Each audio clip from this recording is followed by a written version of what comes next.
skydiving. Hope comes and stops us in our tracks. Bravely we prove in our striving, trudging together each day. Where there's a will, there's a way. Hello, everyone, and welcome to Tuesday and Raw Recovery with Dion Miller. Welcome everybody. We are glad to have you on our show today. We have Shawn. I've been getting to know Shawn over the last couple of weeks, and a couple of really neat things here, guys. Number one, this is going to be the first time that Shawn has sat down and actually told his story. And that's a big deal. It is tough to do. So good on you, Shawn.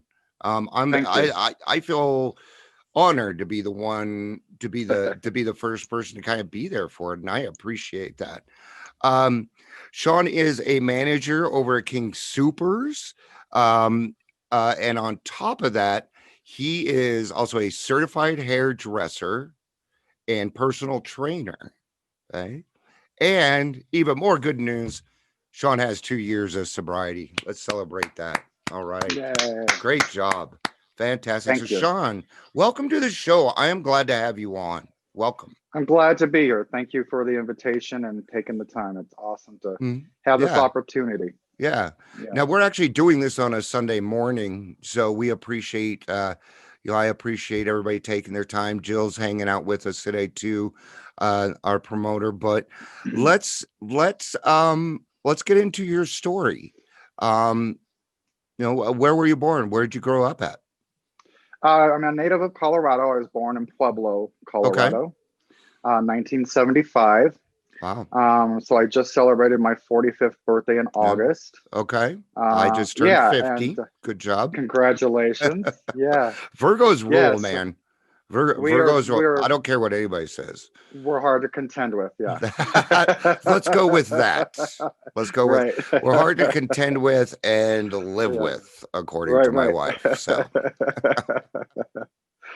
cool. Well, thank you again for having me. Certainly. Yeah, so I come from a semi-broken family, just in the sense that my parents stayed married, but they were never really in a healthy relationship. Okay. We moved around a lot as a kid. I went to 5 or 6 elementary schools, about 3 or 4 junior high schools, and luckily 1 high school. Okay. So when we left Pueblo, I was in the 6th grade. And we moved to Trinidad for a short time. My dad was in construction. All right. So his job moved him around a lot around the state. We spent about 8 months in Trinidad, and it was not a very pleasant time in life. It was I had broken my leg just before we moved there. So I was in a cast. Growing up, I always had this sense that I was a little bit different than other kids. Okay. I spent a lot of time alone. I think that had a lot to do with the family dynamic, that my parents were always kind of at odds. I was sort of a pawn, if you will, between the two of them. Okay. The father I grew up with is not my biological dad. Okay.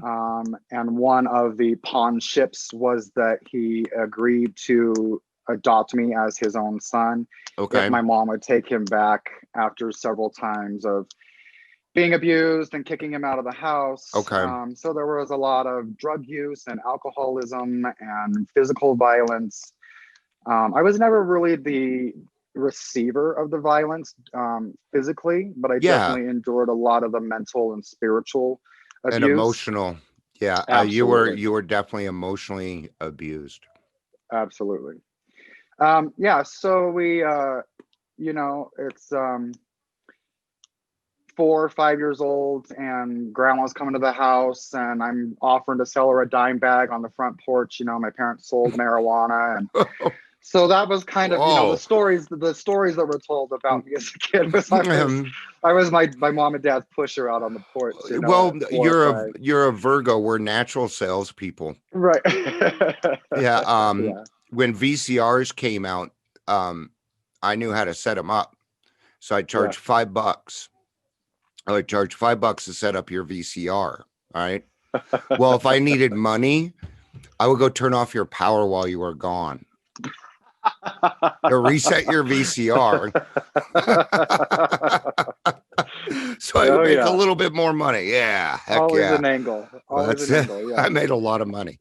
So, Yeah. so dime bags on the porch, man. Wow. Yeah. Yeah. So I was definitely no stranger to the there was a very confusing subject for me, because my family, my parents and aunts and uncles and everybody always partied. So there was always a kegger, there was always pot, there was always Coke, but it always ended in this debacle. The Okay. the party would disperse and the abuse would turn directly between my mom and dad. Okay. So there was a lot of confusion. Like it started out as a really fun time, but it always ended really Really bad. chaotically. Yeah. Okay.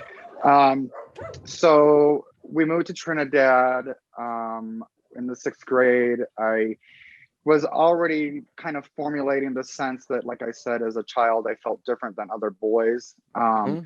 And I started having these feelings and these notions about, I was at the age where girls were supposed to be catching my attention. Yep. And Okay. and they were catching my attention, but it was more so because I wanted to comb their hair and I wanted to wear their dresses and I wanted Uh, to play with their dolls and I wanted mm-hmm. to hang out with the girls.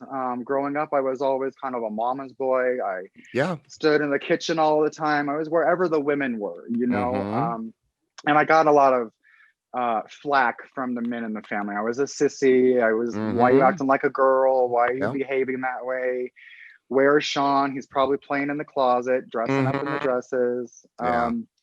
So I knew from an early age that I had a long road ahead of me as far as finding out who I was and finding Okay. how to be comfortable with that Yes. and how to present to other people without being ashamed of who I was. Mm-hmm.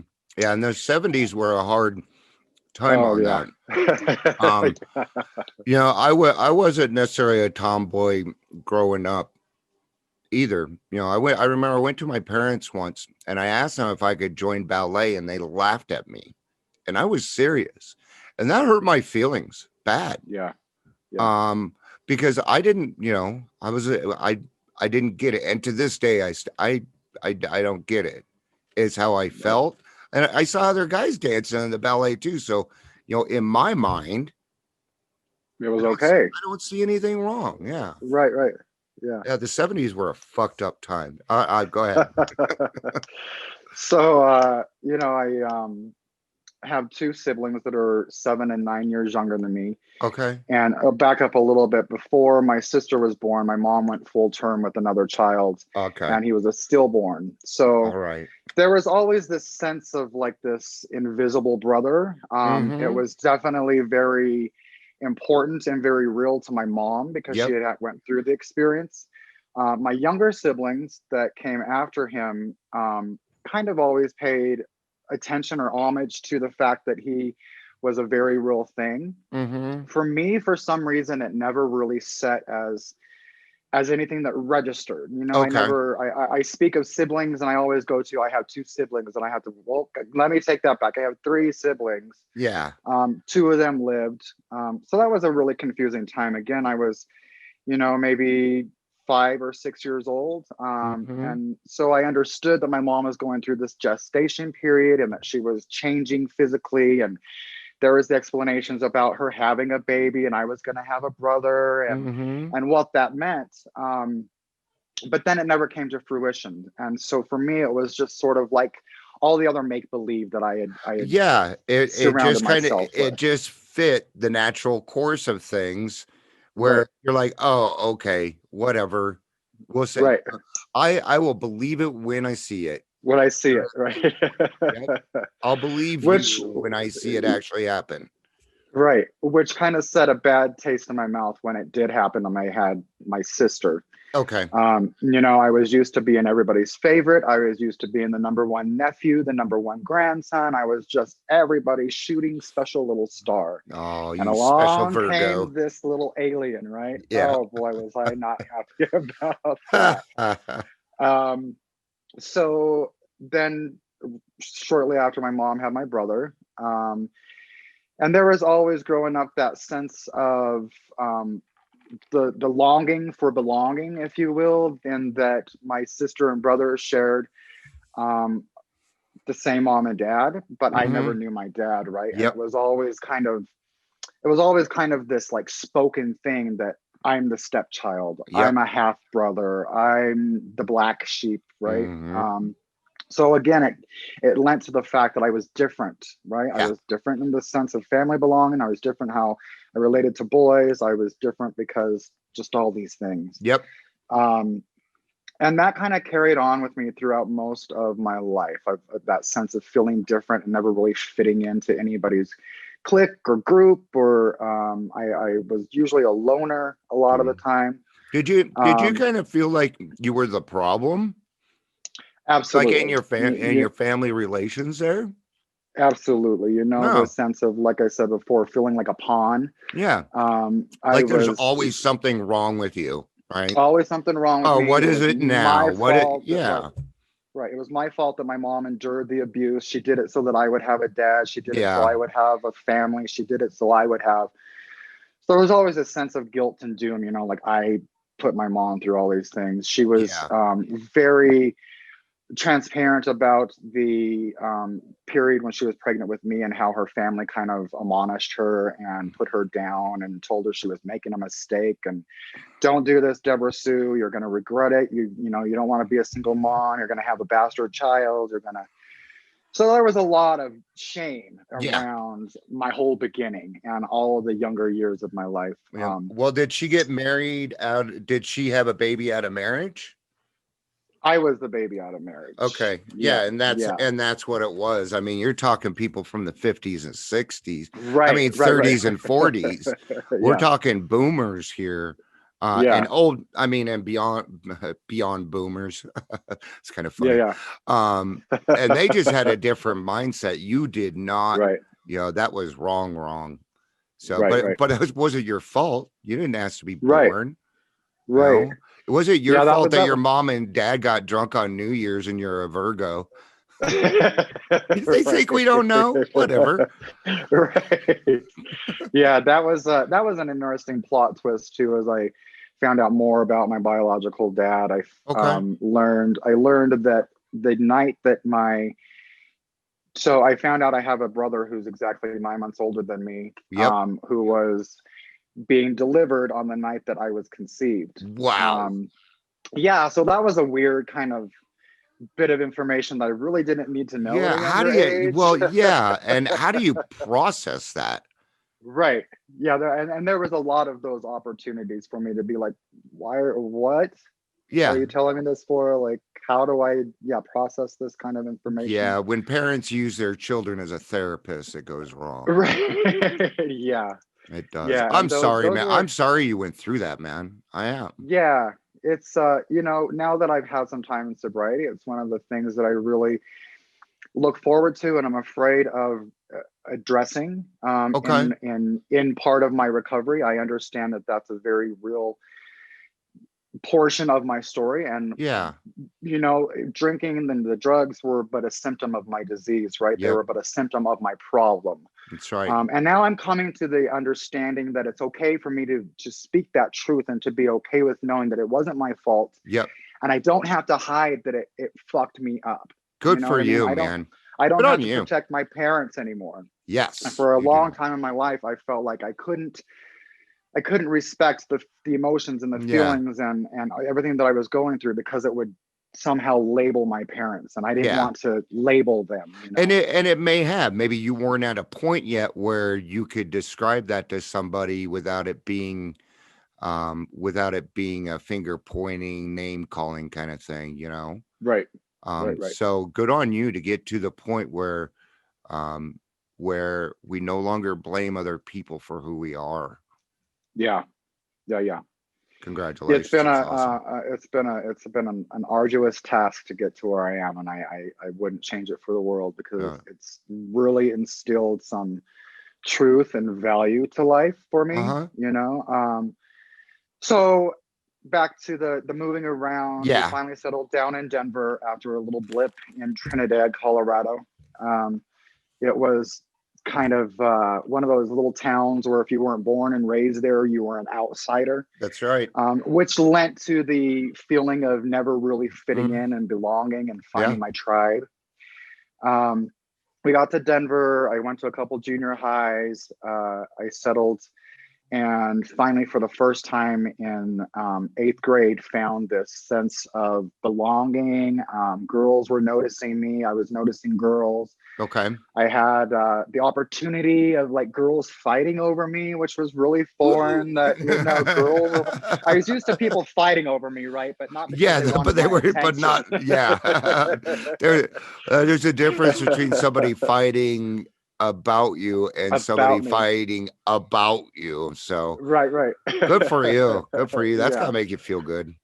Absolutely. It made me feel good, but then in the same sense, it kind of made me feel like those are the wrong people. I don't want them fighting over me. I want John and Brandon to fight over me. You know? So again, around this age, I was learning kind of like my own identity when it came to sexuality and when it came to identifying who I was as an individual and what I was really attracted to. Sure. I had a lot of talk about sexuality and promiscuity and how it kind of came across as this weapon, right? My mom always described her relationships with men, and they always seemed to come back to a way for her to get what she wanted, right? A way for her to find her own identity, for her to find a sense of acceptance. So for me, it was kind of a tool, right? It wasn't a pleasure thing. It was this very like, much like you're disconnecting the power and charging people to connect their VCR, it was a very manipulative sort of thing in life. Absolutely. And so between my 8th and 9th grade year, there was some weird falling out between the friends that I had surrounded myself with. Okay. And once again, I found myself alienated. I found myself alone. So I spent a lot of time throughout my high school years at home. You know, other kids were going out to the football games and they were doing sleepovers and they were doing, I don't really know because I wasn't doing Yeah, you weren't there. Right? But whatever teenage kids do, they were doing it. And I was at home with my mom. One of the fondest memories that I have of growing up was we always had heater registers that were from the floor. The vents were on the floor. And we would lay with my mom with big comforters and stuff over the heater vent. And that's how we like bonded, right? Was watching scary movies and sleeping over the heater vent on the floor. So I spent a lot of time at home. My sister now was getting to be a little bit older. My brother was, you know, attached to her heels, and they were very close. They had each other to kind of play with, and they had neighborhood friends because they were close in age and they were, you know, from the same mom and dad. And I always just they were always kind of a pain in my ass, you know, like I didn't want to be their friends. I didn't want to have anything to do with them. And so high school was strange in the sense that you know, most kids like me found their belonging or their tribe in music and in drama and theater. And I was already at the point where I was so tired of being called names like faggot and pussy and sissy that I didn't dare partake in those sorts of things because to me they personified an effeminate male, right? They personified kind of a shame and a guilt, and you know, strange boys do that. So I didn't want to draw any you didn't more want to be a attention to part of that. myself. Well, that's a pretty legitimate fear. Yeah. So I excelled really well in school when I applied myself. Most of the time I didn't apply myself. And I skated by with a pretty solid B+ average.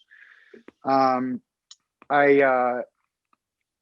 spent a lot of time in the art room. That was something that there was really no stigma on as far as what kind of people liked art. Everybody did art or they didn't do art, but it was not really paid attention to. So it was my escape, you know, it was my place to run to during lunch period. Everybody else was doing their own thing, leaving campus. They had friends with cars.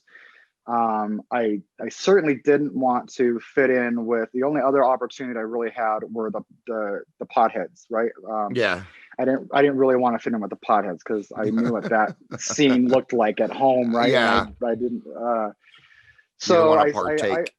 I did not want to partake. You know, I was a very straight-laced kid. I Mm-hmm. grew up watching my parents abuse drugs and alcohol, and cigarettes were a big thing in our family.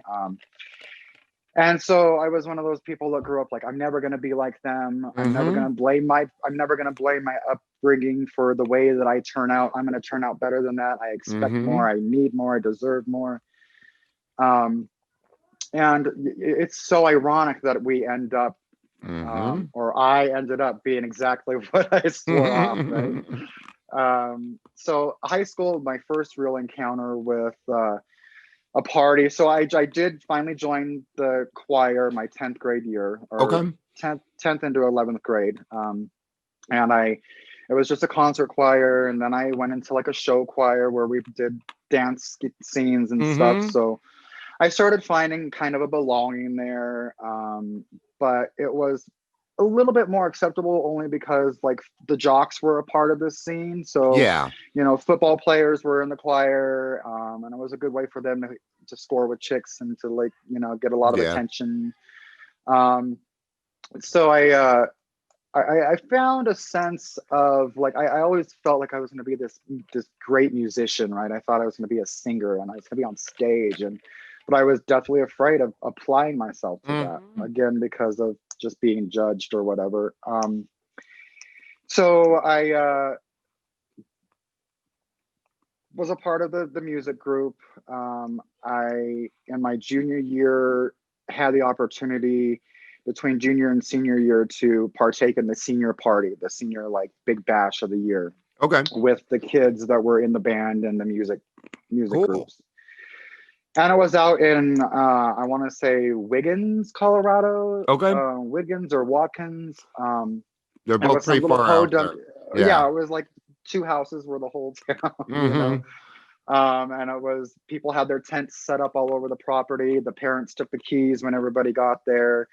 And it was my first like real drinking experience. You know, as a kid watching with my cousins and stuff, we kind of would sneak beers and take sips and whatever, but it was never a prominent thing, you know? Okay.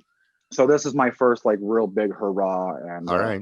I felt like I had arrived, like I was really having fun. I tried chew for the first time and I put it in my lip, and about a half an hour later, they're like, "What'd you do with that chew?" And I'm like, "I swallowed it." And they're like, "Oh my God, no, don't oh my gosh, it." you're crazy.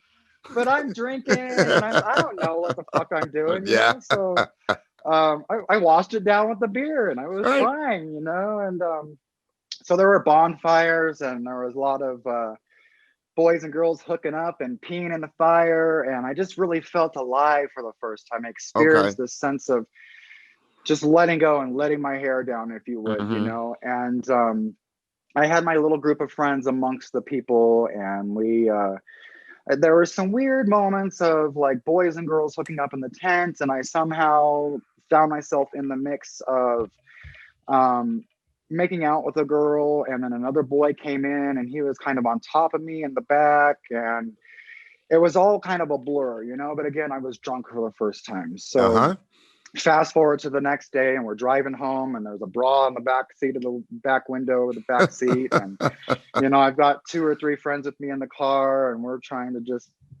come up with the story of what we did over the night, you know, to tell our parents. The girl that was in the tent with me, Deidre Weddington, it was her solemn oath to lose her virginity on this night. And she, I don't know, I guess did so in the backseat of our car with some other boy. And it was just lots of weird, undefinable moments that happened in that. So from the very beginning, this party scene was very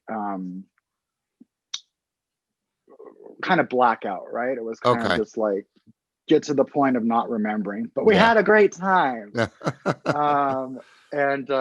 So I went through my senior year. I had a girlfriend. We were kind of on again, off again. I was the love of her life. Her family adored me. They accepted me as one of their own. Mm-hmm. Again, her parents were very open and candid about their sexuality. And for the Okay. first time, I saw this identity around sex as being something very positive and very Uh-huh. fluid and very acceptable and very heterosexual. Mm-hmm. And so I was using my art skills to draw lots of Disney cartoon drawings for my girlfriend to put up in her room. And we got to the point where we experienced clothes coming off and little bits of penetration with different pieces of our bodies. And it was not long after we had gotten to, I don't know, is it a home run or third base, whatever it is when you finally like do the intercourse thing. Mm-hmm.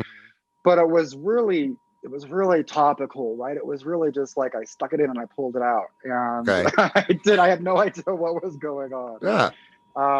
And so a few weeks later, she was very sick and she couldn't get out of bed. She was having fainting spells and she was throwing up a lot. And Uh-oh.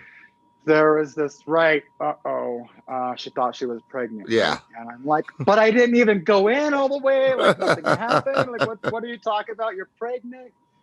And it was around this time that I was really formulating that just after this experience with a girl, it didn't feel right. It wasn't Okay. what I wanted. Again, had this more of an attraction towards her brother, right? Okay. I knew that girls just didn't sit right with me. Mm-hmm. And it was something that I didn't dare entertain because of the stigma around the names that I was called growing up and the way that I was treated for being effeminate and Yep. hanging out with the girls all the time. So I was very confused when it came to sexuality and my identity. And Okay.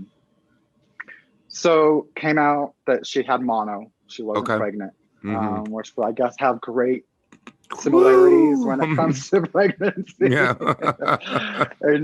So thank God she only had mono, right? Yeah. I'm sure it sucked for her, but for me, it was like, hallelujah. The relief So it of being wasn't off the long hook. after, I know it. right? And I off the hook was like, I'm done. We need to break up. Like that was too close of a call for me. Yeah. Mind you, throughout this time, that was a very sordid relationship with my mom in the sense that I was always kind of her, again, therapist when her and my dad would have fallings out and they would Okay. have their blow-ups and the family dynamic would fall apart and the drinking would lead to physical abuse. Mm-hmm. And I now had a place where I could run to, right, when my mom and I would fight. And there was one particular time during this year that it was around January or February. It was snowing out. I had just gotten my first car. I didn't check in with my mom before I came home. I came home late. So it was one of these whole curfew things. Mm-hmm. And we got into a fight. And she took my keys from me. And I was without a shirt. I was without shoes. And I left the house in the snow. Yeah. And walked like 3 miles at 11 o'clock Wow. at night to get to my girlfriend's house. Right. So we Yeah. had this very codependent relationship as a couple. Okay. And it kind of transferred from my mom's being codependent with me and our relationship of I was her therapist, whatever.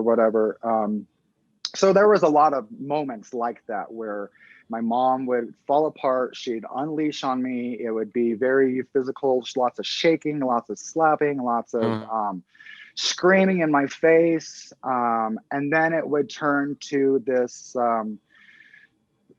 reconciliation of you're the best thing that's ever happened to me. I love you more than anything in the world. You're the only man I've ever known in my life. I'm so sorry for the way that I treated you. Like, let's go splash some cold water on your face so nobody knows that you were crying. So tear me down to build me up sort of relationship with my mom, but my mom was my world. She was everything. I would do whatever she wanted. It was my mom's way or the highway, right? That's right. And being a mama's boy, like I fucking hated my dad. I hated that he was abusing my mom this way. I hated that he brought these other 2 kids into my life. I wished it could just be me and my mom. If it were just me and my mom, everything would be perfect. And there were always these promises and empty threats of leaving my dad at these different milestones, or if he does it one more time, that's the last straw. I'm leaving him. So relationships were always kind of fucked up in my Yeah, life, you know, like I didn't understand a healthy relationship because I never saw exactly. it. Mm-hmm. And so I broke up with the girl after the short-term scare, and graduated high school, and I again was just kind of on my own. I didn't really have any friends. Most of the kids that I did have as friends all went away to college to Mm-hmm. CU or to other states. Um, and I'd had this one experience with alcohol and drugs, but like I said, it turned out really kind of strange. So I didn't have any real desire to get back to that anytime soon, right? Okay. And so I graduated and I got a job at Blockbuster Video, and it was through a friend's daughter that my mom worked with. Um, and I became quick friends with this girl, Lisa. And Okay. she was my manager at Blockbuster. And at the same time, I also got a job at this place called North Metro Community Services, working with developmentally disabled Mm-hmm. adults. I know the place. And so, yeah, I was a community-based trainer, and I was like, wow, what a really neat opportunity. You know, Mm-hmm. I always had this feeling that I really got off on helping people, right? Because Yeah. it was in my wheelhouse, right? My mom had a fucking meltdown, and who helped her out of it? Who Well, helped her and put the well, and pieces back you together? seem like a pretty empathetic person too. Yeah, So, it always and that's just an just seemed ability natural. that, yeah. And so that probably Yeah, confused the hell out of you too, having that right. empathy in there, trying to figure out, well, and then letting it probably turn into sympathy for your Right. mother and stuff till you figured that out. Right. Yeah, it was a mind fuck, you know, a Yeah, lot of my growing up exactly. years. And, you know, it's hard enough as a teenager, right? Just to come of age and figure out Yeah. and to become our own person. Um, so that being said, a big part of my understanding about my addictions and my alcoholism are that I never really formulated an identity of my own. Mm-hmm. And after high school, I found this quick scene of friends. I was introduced to one guy who was gay in the scene, and I came out.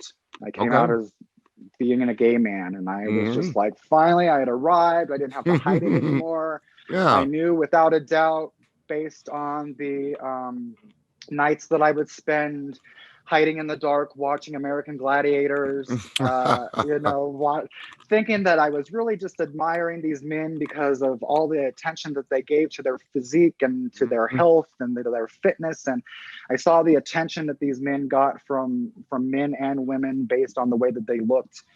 So I blurred the lines between adoration and lust Yeah. for these images of men.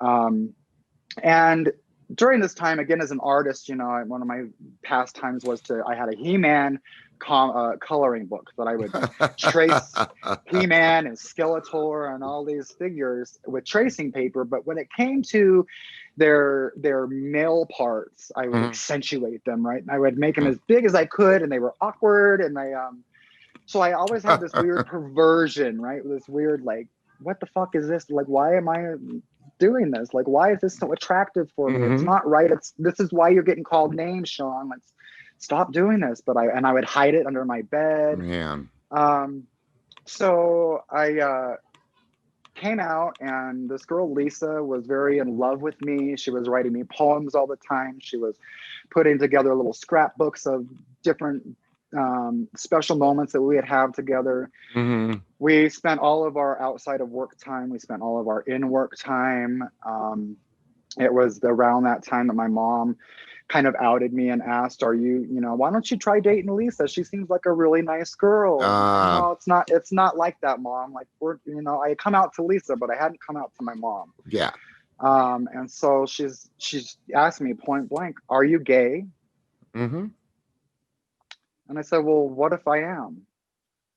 And she said, "I don't care who you sleep with. I don't care who you choose to love, as long as you're happy and you treat Mhm. people with respect and dignity and you Mhm. make the most out of your life." Right on. And I said, "Yeah, well, I think I'm gay." And I had my arm around my younger sister at the time, and she shrieked with terror, right? And pulled away from me and was just disgusted. And I felt so proud and ashamed at the same time. My Yeah. mom was telling me, I don't care. My sister's like, what the fuck?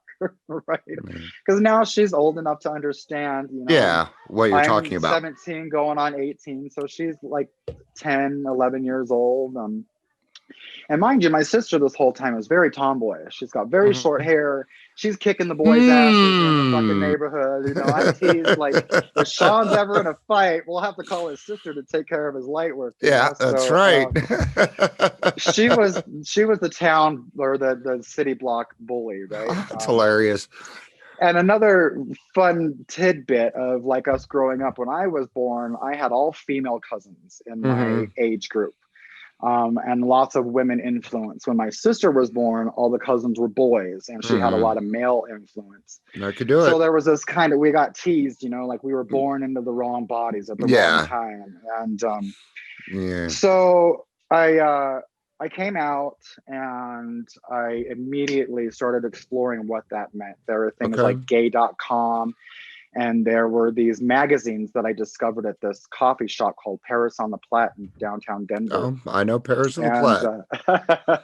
And at the time, they sold single squares, and they had this little bookshop. And there were a lot of like beatnikish kind of folks that were very hippie-like and artistic. And it was a very open community. Yeah, absolutely. Boys were with boys. They all smelled like patchouli. They were smoking cigarettes, and it seemed very hip and cool. And I was like, this is where I'm going to find my tribe, right? Yeah. Out in this little bookstore, they had this little section of homoerotic art books. And I found this book by Tom Bianchi. And it was of these photographies of men naked, and they were with other men, and they were all in these very promiscuous poses, but none of them like had erections. None of them there was no penetration. It was just very artistic, Yeah. And so for the first time, I saw this male on male activity that didn't seem shameful. It didn't seem dirty. It was beautiful. And I felt proud to be a part of this, whatever it was, community, if you want to call it. Yeah. And so I got a little curious about the cigarette smoking and thought, well, these clove cigarettes smell really good. And I was waiting on that. Lisa.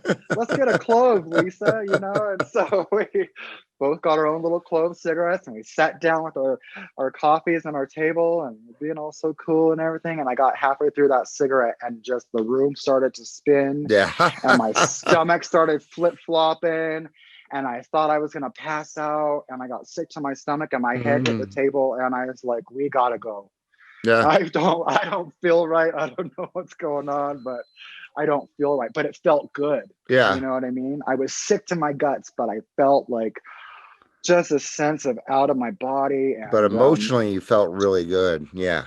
I was just alive, and so I got home, went over, and the next time we went to the Paris on the Platte, I thought, well, maybe we'll try something a little more mild. And during this time, Lisa had done research on clove cigarettes, and she's like, we can't do that.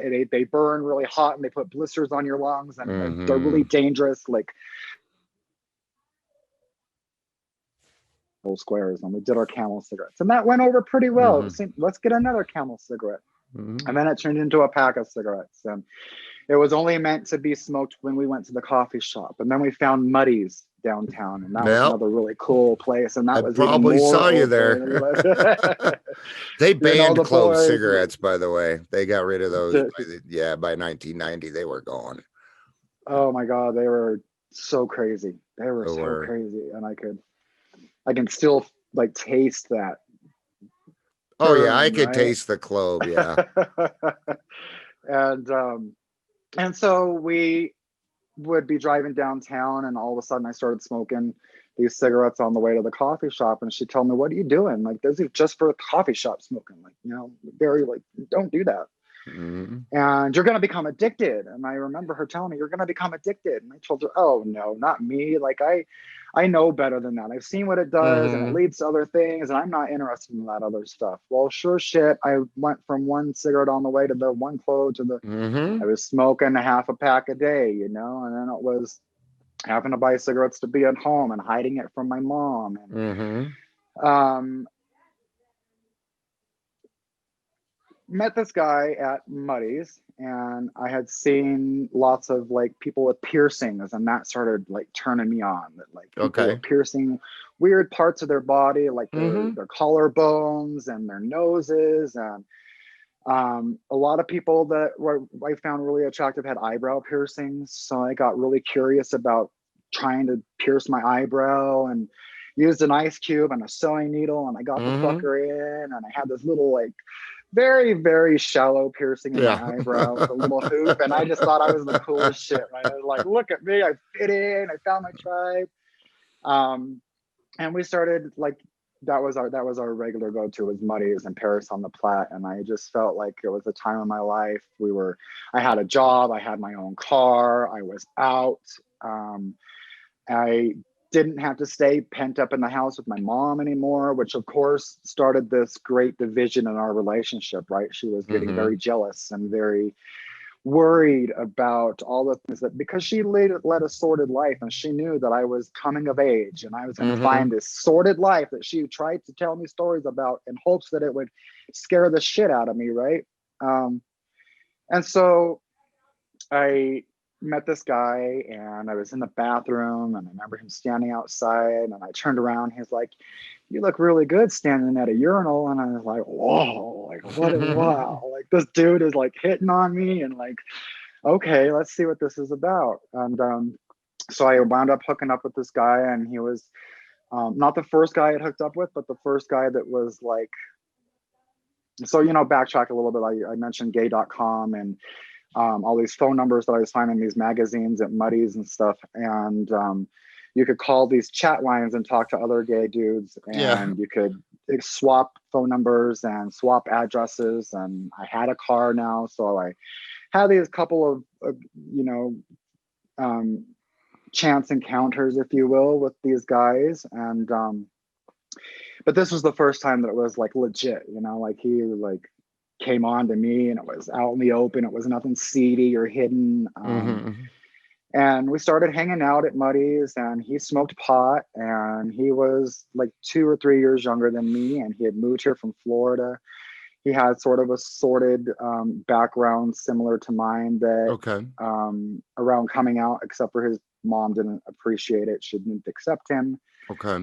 So he left home at an early age, moved to Colorado, had his own apartment. He had a job in Vitamin Cottage. So he was very like, again, the hippie kind of vibe. And he was very holistic and all about like natural living. And he had really long hair, and he just like floated on air. This dude like was just so perfect, right?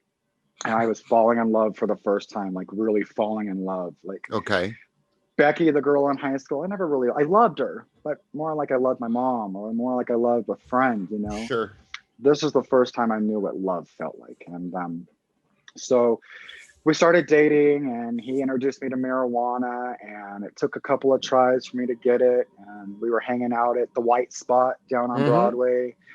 And we started meeting these more eclectic group of people that were like club kids. And the club kids were all about pot and acid and doing ecstasy. And so I didn't really dare partake in that part of the world yet. And I had found there was some club on 13th. I don't remember the name of it, but the church. I went to this gay club, and it's the church. Maybe no, it wasn't. There was a different one. But anyway, go ahead. Yeah, I know. Anyway, yeah, it was more underground. Like, did you have to go to an alley? It was like it became the Snake Pit or afterwards, around there. And so so I had this outfit that I had like torn up a jean shirt. I ripped the sleeves off, and I tore off the collar, and I cut it in half, and I was wearing chains for belts, and I had these big like crushed blue velvet shoes, these Skechers, and I was wearing makeup, and I was gayed out. Like I was just, so happy about this person that I had become. And a little bit before I met this guy too, I drove down to Pueblo for one of the holidays in my own car after I'd come out to my mom. And of course, she outed me to the rest of the family. And so when I came the first time to Pueblo for a family holiday, everybody already knew that I was gay because my mom had told them.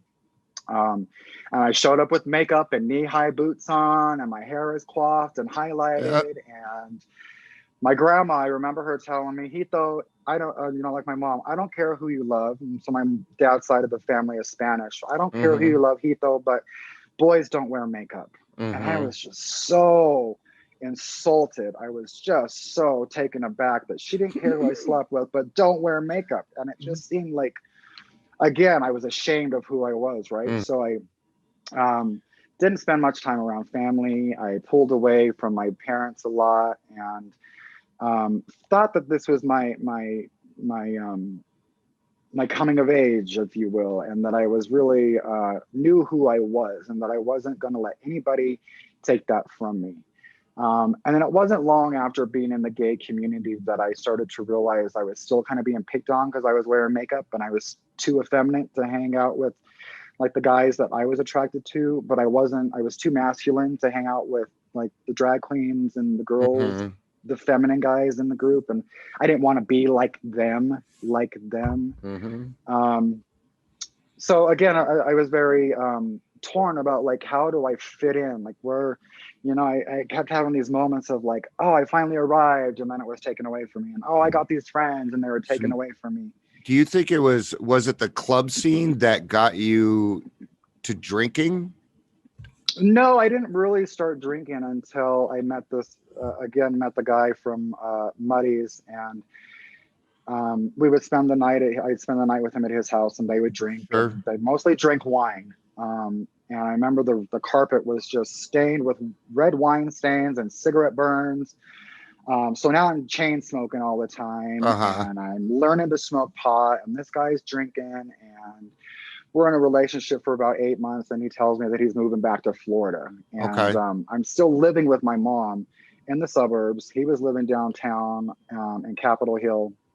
And I loved downtown Denver. I just loved the whole scene. Like Cap Hill was very dominantly gay. There was a lot of openness. It was just my place where I wanted to be. And so he told me he was leaving, and I remember like laying on the floor because I spent a lot of time laying on the floor with my mom, right? And so laying on the floor and drawing, and him telling me that he was moving to Florida, and I just like my heart sank. Because I was in love. I was in love. I finally like this was supposed to be my catalyst to getting out of this home with my mom and my stepdad and my siblings that I didn't want anything to do with.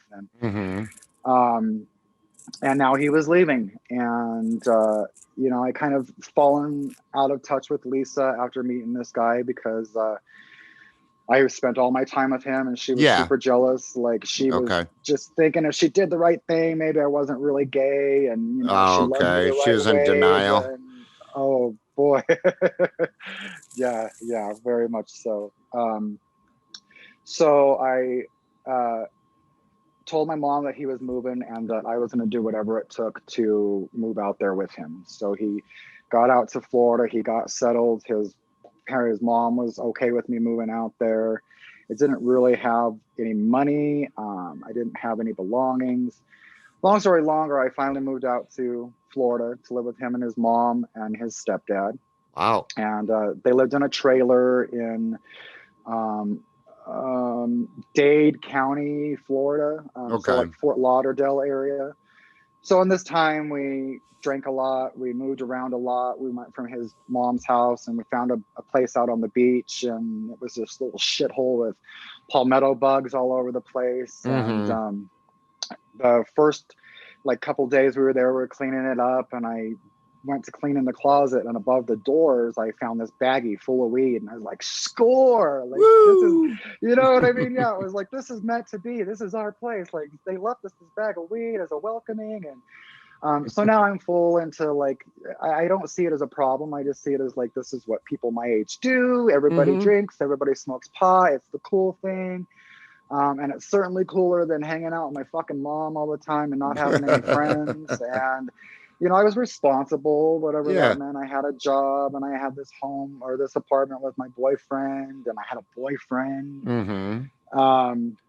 And so we started getting to the point where my drinking, I noticed, was ending up the way that it did with my parents. I was getting jealous over the people that were around, and how come Martin wasn't paying attention to me and he was talking to this other boy, or he had this girlfriend that he spent more time with. And I would get into these fits of anger when I would drink, and I would like smack my head against the wall, or I would I would cause like self-harm, Yeah, you would start beating self-harm yourself up just like your in the parents face. did. Exactly. Like, this feels good. This is what happens when It's you don't normal feel to right. you. Right. And so he didn't, of course, know what to do with that. And he'd start leaving the house, right? So now it's very reminiscent of my dad getting kicked out and leaving the house. And now here I am by myself with this bottle of wine. And remember one time in particular, I drank those big round, like Don Julio bottles of wine. It was like a ball with a little head on the top. And I drank the they whole were fucking bottle. party balls. I remember those. Yeah. The I Coors drank party the balls and whole stuff. Yeah. thing, and then I threw it up all over the place. Yeah, that wine was horrible. Oh my God. It was And, worse than wine in a box. it was terrible. It was so terrible. And, but at that point I didn't care, because I just wanted to numb the pain. I wanted to black out. I knew that if I could drink enough, it would be like that first party in the field in high school where I didn't remember what the fuck happened last night, and I wouldn't have to worry about if it hurt or if it felt good. Like, I was moving on. And so of course he would take me back, and now we have this great big 2-story beautiful apartment in Wilton Manor. And it was kind of like the Capitol Hill in Fort Lauderdale. All right. So it was very artistic and very gay influenced. And we had lots of plants, and we had lots of cool furniture hand-me-downs and lots of wicker. And we were both working for this place called Donegan's Nutrition. So now I had found this belonging of like what I wanted to do. And I thought this is a really great catalyst to like helping people find a healthier alternative to living. And I was turned on by it. And I was turned on by the kind of people that it infused. I was turned on by the way that the store smelled, the like herbs and the oils and it just felt natural. It reminded me of Muddy's, right? Of Paris on the Platte, and that smell and that feel and that vibe. And we decided that we weren't really happy living in Florida. It was expensive. We didn't really feel like we had any sort of scene when it came to like socializing or groups of friends or anything. Yeah. And so we made the decision to move back to Denver. And we moved back in with my mom, and we had, along the lines before we moved, adopted a greyhound from a rescue, and her name was China.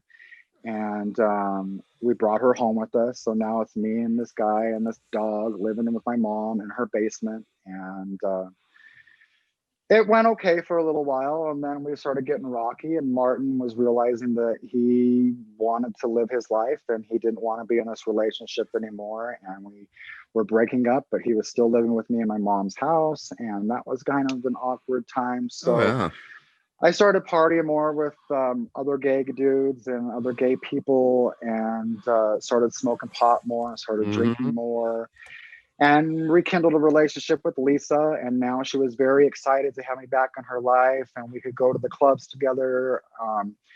And she was a little bit older, so she was old enough to buy alcohol, and we would drink, a handle or a bottle of whatever in the parking lot before we go into the club, and just dance our asses off and have such a good time. And I would hook up with lots of guys randomly in the bathroom, or so I was starting to develop this very promiscuous lifestyle, and finding these empty, sorted, ended relationships with strange men. And it became this familiar way for me to feel wanted and to feel like I was needed and to feel important, right? And started making friends with boys in the scene, and we would.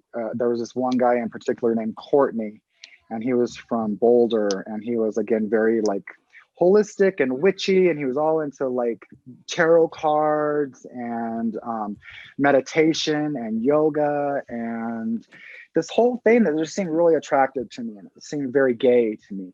And so we became really fast friends. And he was very effeminate, but he owned it, and he was just beautiful and androgynous. And I wanted to be just like him. I like this was, you know, for the first time I had something that I looked up to that I wanted to be like. And I moved around with him a little bit. We would make these acquaintances at the bars and hook up with them and go back to their house. And So everybody apologize about that. The host needed a bathroom break. So we're gonna move on. That's what happens when you get a little bit older. So you can't go for all that long. So Shawn, and I hated to interrupt you because we were getting to it, but so we're doing a lot of partying, and it looked like things were progressing in your drinking. they were getting to the point where I was kind of sloppy and getting escorted out of bars. Okay. And it was sort of the normal thing for me to do, to drink and to have a good time. Ran into some friends from high school at one of these bars and exchanged numbers. And it was a lesbian girl that was a year or two younger than me. Okay. And we had shared some time in choir. And so I started hanging out with her, and she introduced me to meth. Ooh. And she had a friend, again, Courtney from Boulder was still a part of the scene, and Okay. he was partying with us. And he tried to warn me, like, don't do that. It's the devil's dandruff. It's the most horrible drug you could ever do. He's shared with me that he spent a few years addicted to the drug in California and had gotten off of it. It was really hard for him to get off the drug. But his birthday kind of rolled around in May, and I told him that I was going to try this drug, and he was like, well, I'll pay for it, you know? So his addiction kicked back in without a heartbeat, right? He went from warning me about it to writing a check to the drug dealer. For his, and, well, it's his birthday, right? It was his birthday right, it's a present, time to celebration. celebrate. Yep. Absolutely. So we went to Tracks, and they gave him a bottle of champagne for his birthday, and we were high, and we were just having the time of our lives. We were young, and we were cute, and we were getting lots of attention. And he had a bottle of champagne, so we were real popular in the club. And that night we left the club. He found somebody to bring home with them. I was living in Capitol Hill with some friends. Okay. And he brought this guy home. They started kind of being inappropriate in the car. We got into an argument, stopped the car in the intersection in front of our apartment building, luckily, but to the point where the cops were called. We had a meth pipe in the car, and it was sitting in the console of my Blazer at the time. And so I played it off. I, told the cops out there. They kind of assessed the situation. Our roommates came out. The cop found the meth pipe and took it out of the car and threw it on the. He asked me, "What is this?" And I said, "I don't know. My friend brought this guy along." I try to blame them for it. They're acting kind of bizarre. Their behavior is really erratic, and I don't know who this guy. And he said, "Well, do me a favor. Go ahead and pick that pipe up and drop it on the ground." So I took it out of the car, dropped it on the ground. I smashed it up like he told me to, and he told my friend and his friend to take off. So we got away with it, right? Yeah, like, you got I lucky, was caught man. with a meth pipe, and like my first time doing the drug. If that wasn't warning enough not to do it again. Wow. But I did. That didn't stop you. First taste. Well, you got away with it. Absolutely. I think if the cop would have charged you with it, it might have turned into something different. But the fact that he let you go, he thought he was doing you a favor. Right. And God bless his heart, man. He was just trying to help. Right.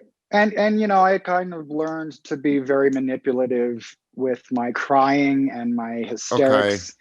Okay. I learned this from my mom. So I cried my way out of a lot of really possibly fucked up situations. Okay. So I'm learning, I've learned already to manipulate people, right? Which Sure. becomes a very big, prominent part of, I think, most people's drug stories or drinking Hmm. stories.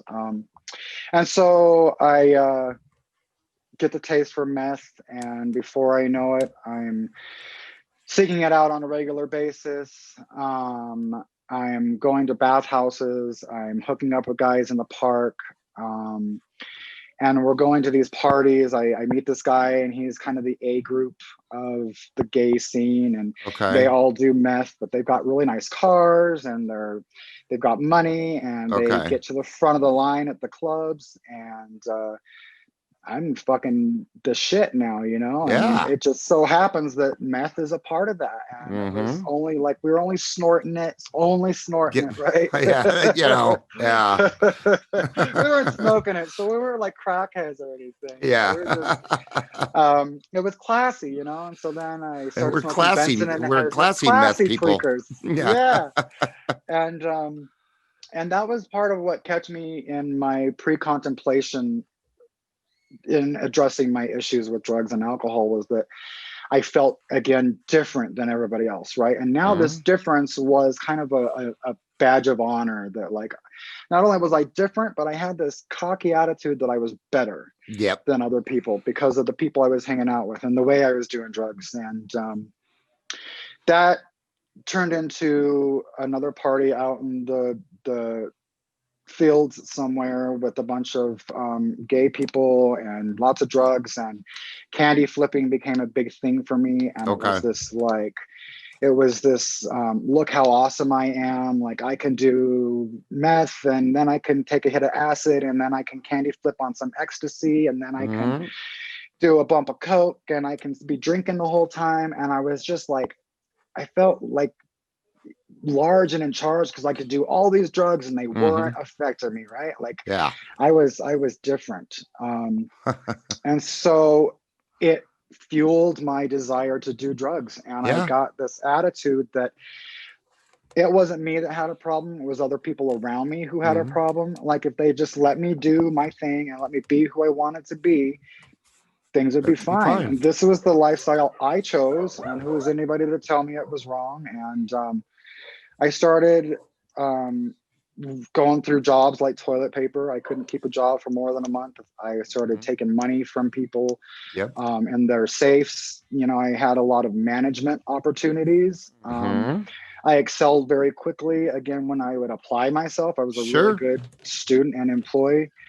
Um, and so many opportunities that now I look back on and realize that I just pissed away because I was Mhm. so it didn't matter if anybody loved me or not because I had drugs, I had Yeah. meth, and I felt like I was on top of the world all the time. And I started finding myself getting into things like hot rails and shooting up, Ooh. and these are all happening in the bathhouse. And then I started Uh-huh. developing MRSA sores and was getting all these infections in my body. Yep.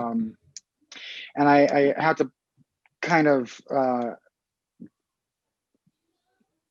so I left. I met this guy in the interim of this heyday, and he was kind of a homeless kid, and he was Okay. from a uh, out of the system growing up. He was like in foster homes and stuff, and I started hooking up with him. And he wasn't really into drugs, but he was a drinker, and he liked pot, and he had a lot of Johns that would give us anything that we wanted, money Mm.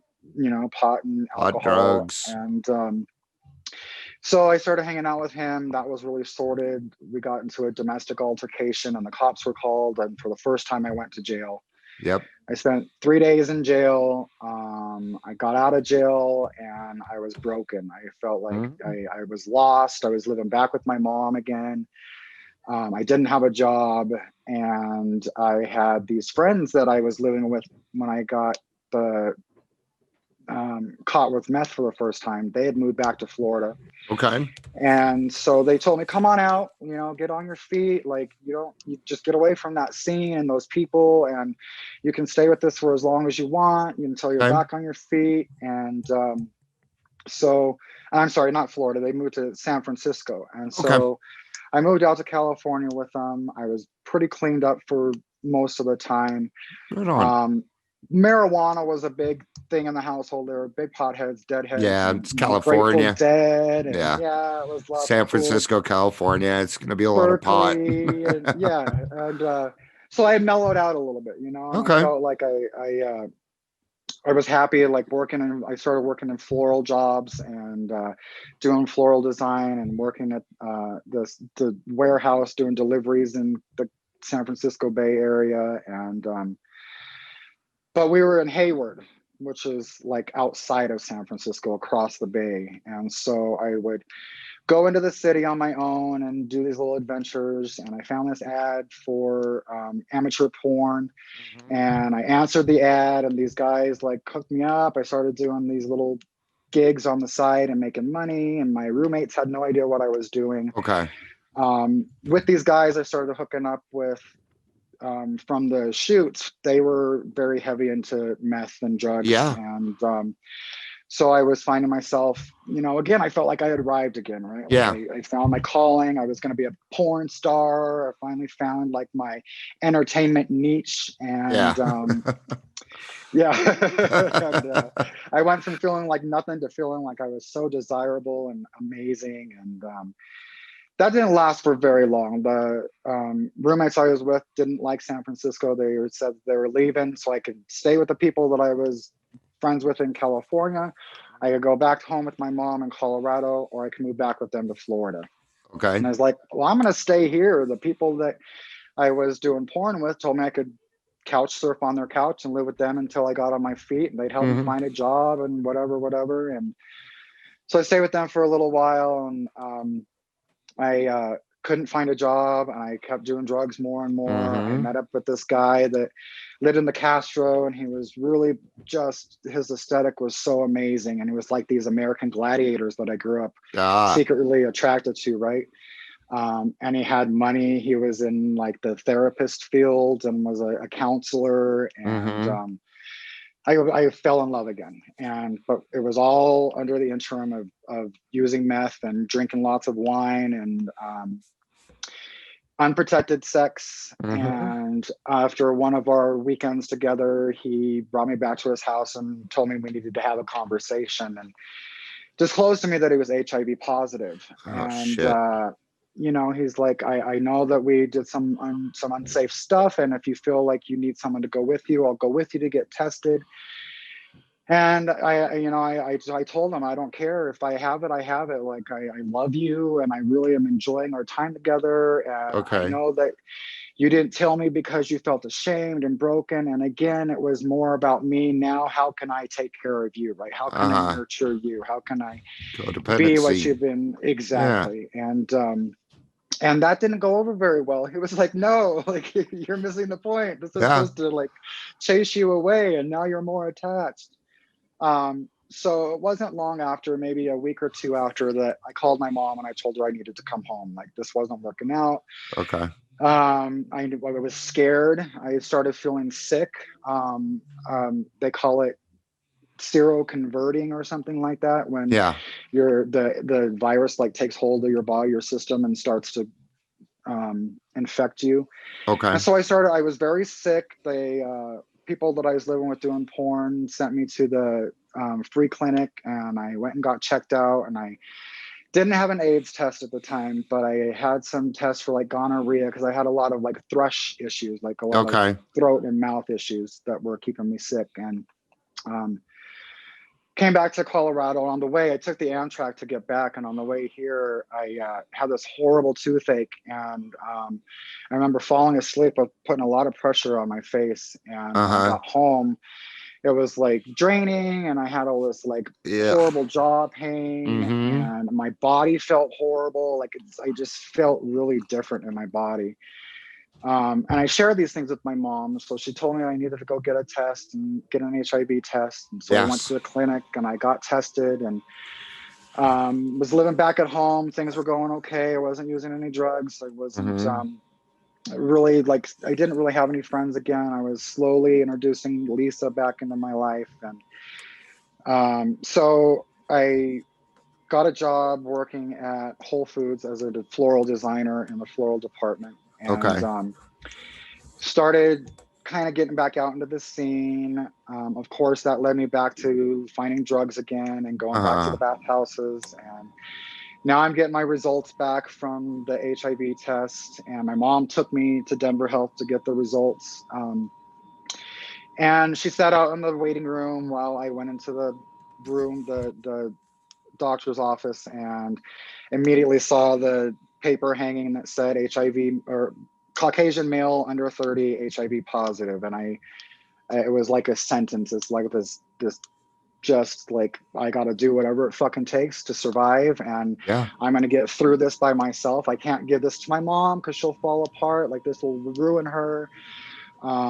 It felt like this great doom of shame. And so I went out into the waiting room after about a 45-minute appointment, and I told her everything was fine. Like, the test results were negative. They gave me some input as to like how to live a healthier lifestyle, some groups that I could get involved with for drug issues, and but that I was fine. I didn't have it. And we Okay. went back to her house, and I had been up, mind you, at this point for about 3 days on a meth bender. And so I played it off really well, you know, and it took about, I reunited with the Martin, the guy that I fell in love with, that moved back to Florida, and broke up with me when we moved back to Denver, and told him what was going on. He was heartbroken to find out that I was using meth. Yeah. He was more heartbroken to find out that I was HIV positive. And immediately, because of my disparaging state of being, told me that he was going away to Florida again. And when he got back, we would get back together, and we were going to give it another shot at a relationship. And that never happened. He left, he came back. I never heard from him again. And I was living with this dirty secret. So I finally told my mom about 2 or 3 months later. And she, of course, was devastated. My whole family was supportive and tried to do their best to be there for me. But the whole time I was still getting high, and I was still going to the bathhouses. And now I was having unprotected sex, knowing that I was HIV positive with other men, and feeling like I just had this chip on my shoulder, you know, like, well, if they're going to have sex with me and not ask if I'm positive, then it's their fault. If it, you know, just very corrupted fucking thinking. And I became this person that I never fathomed I would be. So I fast forward a little bit, that gets a little redundant in the use. I found sobriety. I started going to meetings like Kicking Tina. I met Rod and became a part of his Mile High Meth project and started working on that. Fantastic, man. It's a great project. It was really good, and it really helped me to find some peace for a little while, you know. I wasn't drinking and I wasn't using meth for that year, but I was still on the marijuana maintenance program. I was chain smoking. I was drinking lots of coffee. I was working as a. You weren't on meth though, and I guess felt like it. Oh, did you? Okay, that I get. That I understand. The coffee and the cigarettes. Everything else. Yeah. Yeah, and so I was working at Einstein's as a baker, and I was going in at like 2:00 in the morning, and I had my own apartment for the first time. I had a couple of the boyfriends that I had some issues with the drugs over and broke up, and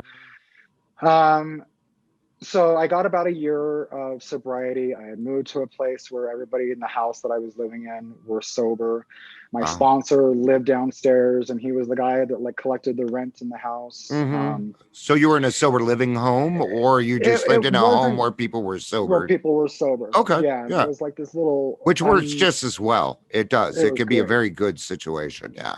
It was, and it was until it wasn't, right? And life happens. I had a relapse on meth about 2 weeks before my year. And I still went and I got my chip and I played it off. I couldn't imagine like people knowing that I had relapsed. I gained this community of support around me. I had this fellowship. I had time. I had some clarity. I was doing pretty good financially. Mm-hmm.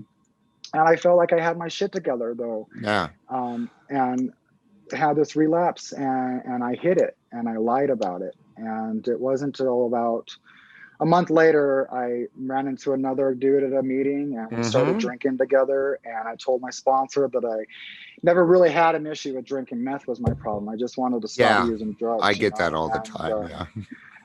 I was going to explore this. And Yeah. his response was, "Well, good luck. Let me know how that works out for Yeah. you." I'll be here when you get back. Right. Enjoy your misery. Here you go. Refunded. and I did. I was off to the races from that point. Mm-hmm. I broke up with the guy that I went back out with and started using meth again very quickly, Mm-hmm. and Didn't take long. moved a friend into the house that apartment became vacant in, and he was using meth. And so now this home that had started out with a lot of sober Mm-hmm. people, slowly the people that were moving in were all using drugs. I made friends with a guy that lived in the back, and his thing was drinking. Mm-hmm. And he started boarding up the windows and the walls and Oh, going crazy in his little yeah. The studio. paranoia. And it flipped, everything Yeah. flipped, and it got turned upside down. And so I I was with this friend at the bar, and I met my current husband now that I'm with. 11 years in November, I'll be with him. Wow. Met him at a bar, and I was kind of coming down off of meth, and I didn't want to be there, but I had a car, so I drove my friend, and he kind of approached me. Him and a friend of his approached me. His name is Michael, and he asked if we could exchange phone numbers. Oh yeah, sure, whatever. So I exchanged numbers with them, and there was just something about him that like sparked this new like hope in me. Okay. Again, I don't know if it was just that somebody was giving me attention, and that was unusual because it wasn't around drugs. Yeah, I understand that. Yeah. Or And wanting or expecting something from me. I always got right, that feeling. If you're talking to right, me, you want something.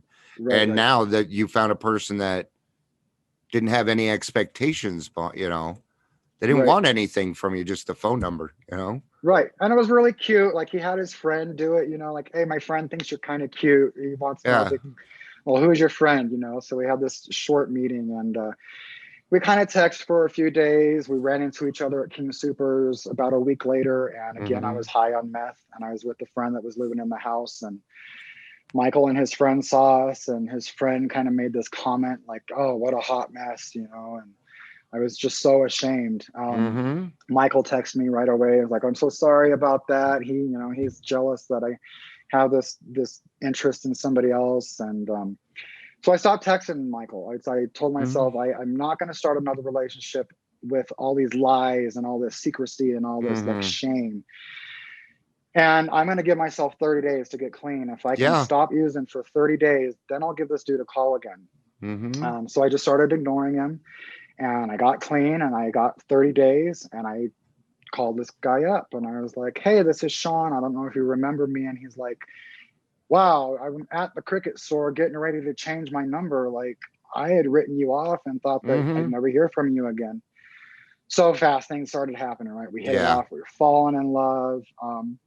But he didn't really have any issues with drugs and alcohol. He drank and he smoked pot and whatever, but Mm. it wasn't a habit. It wasn't Yeah, a it wasn't disease to for him. excess.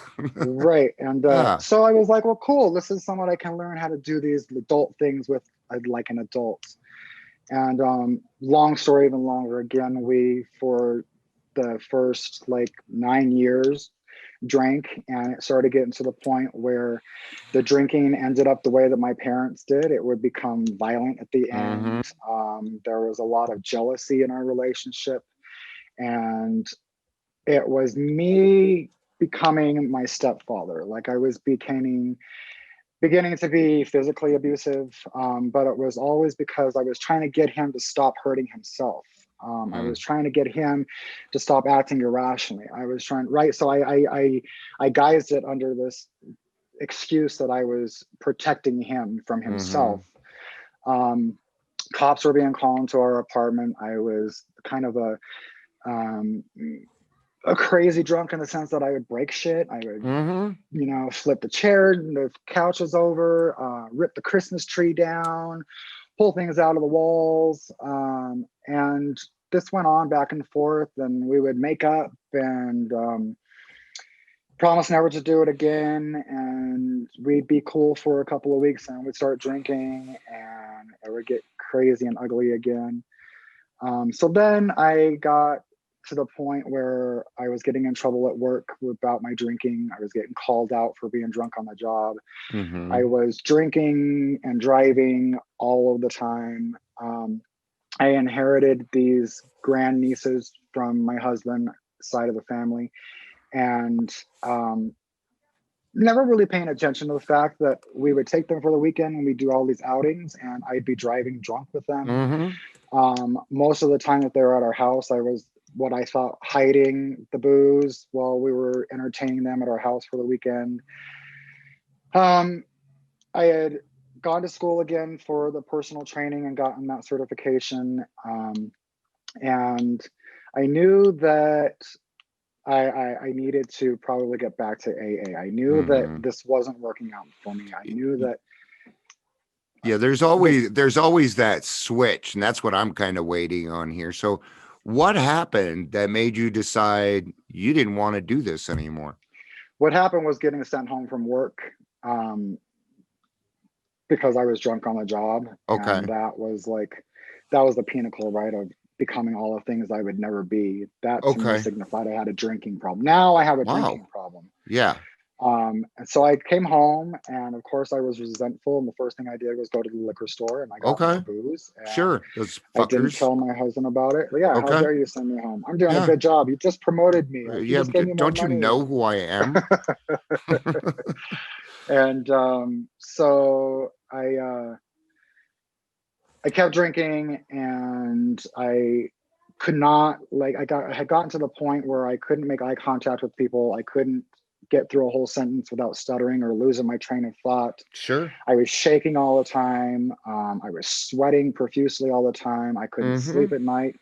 I was sleeping on the floor because it was the only thing comfortable for me. And got sent home from work, and I couldn't go back. I tried a couple of days. They told me, straighten up. You know, we'll forgive it. We'll give you a write-up, but we'll forgive it so long as you straighten up. Cool. And I couldn't straighten up. I kept going back, and I would make it through the day and tell myself, I'm not drinking today. I'm not going to drink today. This is important. You're going to fucking lose everything. And as soon as I get off work, I would go over to the liquor store, and I get right back on the wagon, or back off the wagon. And I got to the point where I walked out on the job. I told them I didn't want to work there anymore. I had other opportunities. It was really just that I was so ashamed that I couldn't show my face in this place of business anymore. And so I quit my job, and Michael was getting to be concerned. You know, it wasn't so much about my anger. Now I was kind of suicidal and talking about I just didn't want to live. And I was been working with my HIV doctor and was very transparent about my usage and where I was in my drinking and my drugs. And so he's again started suggesting that I get back to AA. Yeah. And told me if I needed, he could help me with some detoxing, kind of asked if I wanted in treatment or out treatment. I didn't want to go to in treatment. So he told me he would help me with prescriptions to help get off of with the cravings and the withdrawals. And so I did that. And that was on New Year's of 2017. I decided I was going to detox. I was done drinking. I couldn't live like this anymore. I couldn't be losing jobs. I knew that there was no going forward if I continued the way it was. And decided to detox. And I made it till about 11 o'clock on New Year's Eve, 2017 into 18, before I was just in so much physical pain that I could not bear it anymore, and asked Michael to take me to the ER. So I went through detox, and that was a very horrifying moment. All of my family and friends came to see me in the hospital. Oh, man. I spent 3 days. So now the jig goes up. Right now, everybody knew that I had a problem. Sure. And so I did real good for a little while. I got out of the hospital. I had about 5 months before I relapsed again. And in this time, I had started going to meetings, but then I got a job at King Supers and I was working overnights. So my schedule was like opposite of everybody else's. I was sleeping during the day and working during the night. And I got, you hear it, I got out of the program. I stopped keeping in touch. I didn't go to meetings. I didn't have a sponsor. I got bored. I was getting these shots from my doctor to help with cravings, and getting liver panels. And so I had an opportunity to drink and I took it. And it was only because I was bored and I didn't have anybody watching me and I didn't have anybody to answer to. And I was doing good. Yeah. I had beat this thing, I could learn to drink again. And so I was hiding it from Michael, of course, right away. I was back under the bed with the bottle. And on August 10th, I was at work. I had found out that I was drinking again. We had a discussion about it. Okay, we're going to get through this. I went to work and got a phone call about an hour after I was at work. I ignored it. I came home from my break and Michael was standing at the door to tell me that my sister needed to talk to me. So I called my sister and she told me that my brother had hung himself in his bedroom. He also was fighting with alcohol, had some real bad times with alcohol. He had a lot of liver function issues. So, in the background, he was having his own alcoholism issues. And so found out my brother killed himself. Well, the bottle came out from under the bed and I went right back to drinking. And that lasted from August 10th until August 30th. I drank. I convinced my husband that what I really needed to just get this out of my system, I needed to just go away, and I wanted to get high one last time. I wound up convincing him to let me go hook up with somebody who I knew I could get meth from. And at this point, the guy that I was getting high with was like, well, not if you've been drinking, because I can't stand. Don't come hang out with me if that's the case. And so anyway, I hooked up with this guy. I spent 2 days with him, and I came home and had the biggest falling out. I locked myself in the bedroom for the night. It was into my birthday on August 31st. And Michael sat out diligently on the other side of the door waiting for me, had flowers and a cake for me for my birthday. It was just this very telenovela shit show, right? And are you there? Yeah. Yeah, I think we might be having some technical difficulties. If you guys could hold on for a second. Can you hear me okay, Shawn? Yeah. Okay. All right. We're good. My earbud. All right. So long story. I told him that if I ever checked out again, he would have to check me in. Okay. And I got back to AA. I started going to York Street. I found a sponsor. I went through a couple of sponsors in the beginning. But I knew that my story at this time had to include withdrawing from all mind-altering substances. Yep. Or it wasn't going to work for me. Okay. So I included nicotine in this round of not smoking. Okay. I was at the point where now I've lost a lot of teeth from all the drug abuse and smoking. And the last day I smoked was October 1st, on the way to a dentist appointment to get one of my last teeth pulled out, and told myself this was gonna, after this, I'm setting my sobriety date, which became October 2nd. And I just wanted to do it all at once. I wanted to do it all at once. I didn't want to quit drugs and alcohol and try quit smoking later. And I've since COVID had the opportunity to really gather a relationship with a higher power that I had never had before. Wow. A sense of spirituality that I had never understood before. I've had the opportunity now to work with the PCA group and start gaining some footing and giving back this thing that I call sobriety to other alcoholics. And that's really where the magic has happened for me, is in giving back what I've received in sobriety. And now that is my I feel like my calling, right? Like that's my Yeah, direction. I've really, for the first time, again, found my tribe, and it's amongst the people in sobriety and the fellowship it is, huh? of recovery. And 2 years now, and it's been the greatest 2 years of life, and it's what I've been searching for Mm-hmm. in all these relationships and all these mind altering substances and all these places to live. And I now, with this training, I'm starting to find out that there are other pathways to recovery besides No, pills. isn't it? It's pretty cool, huh? Yeah, It's that training's amazing. phenomenal. Yeah. Yeah, I'm really excited to find out where this takes me and how I can Mm-hmm. be just of service to the community as a whole. I know that I am going to just thrive in this opportunity of recovery, and it really has come from being completely transparent and 100% honest. Absolutely. And I can't hide shit anymore. And as we've discovered in this interview, sometimes that becomes a little bit too forthright, and I have too much to share sometimes, but it's really been what has saved my life. Sobriety has saved my life, and I'm so grateful to have the chance to learn to tell my story. So thank you for Mm-hmm. giving me this opportunity to see where I still have to grow, and all the opportunities ahead of me. Huh. Well, and because I went through PCA too, and I knew that there are other paths to recovery. But whether you're AA, whether you're going to go recover simply, just depending on what you're going to do, you're still going to do the work. But really, I think you hit it. Recovery is about community. Right. We were given something for free to save our lives.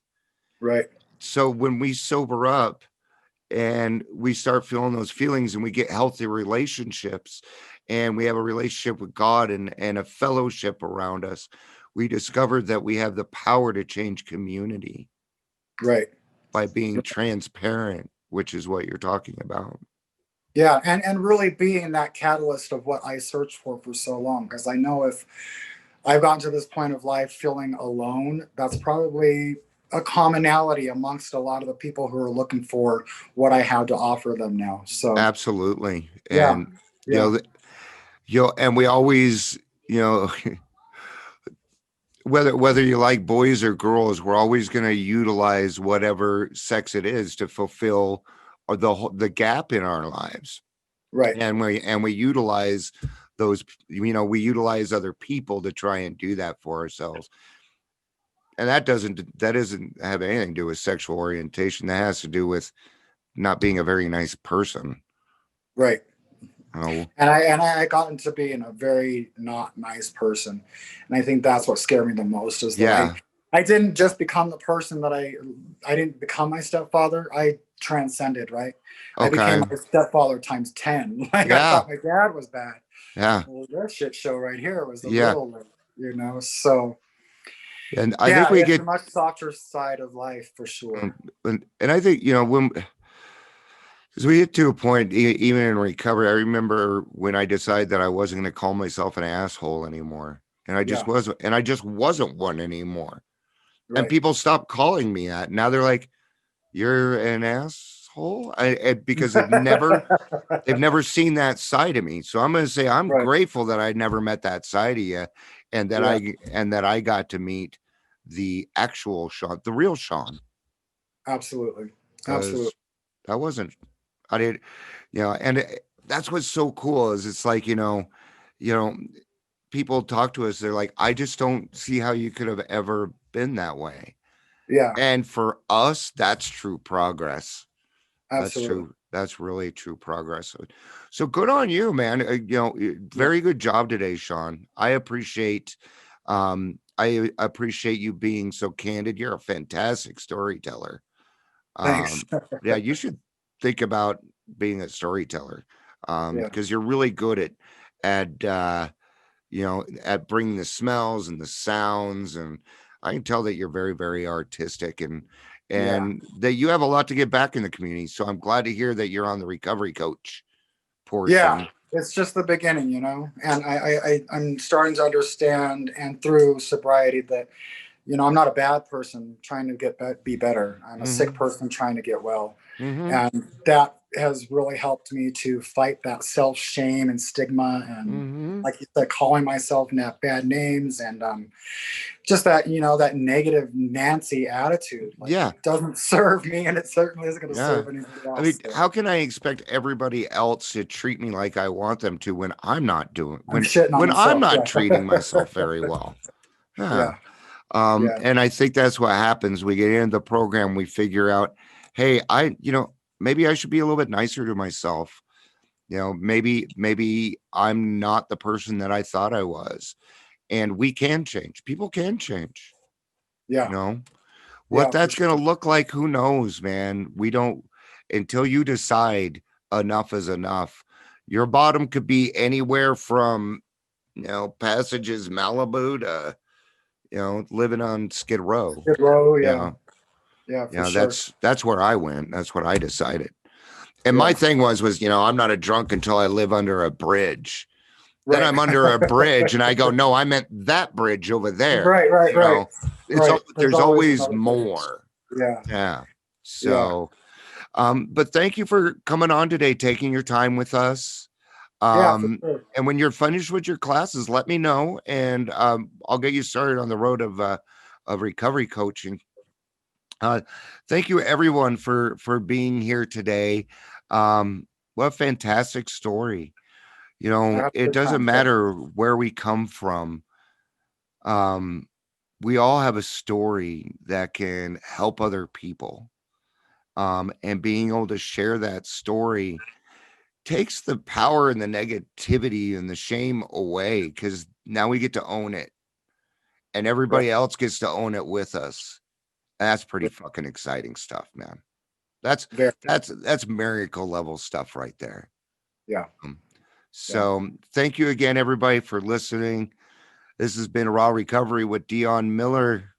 I love you all. Peace out and have a day.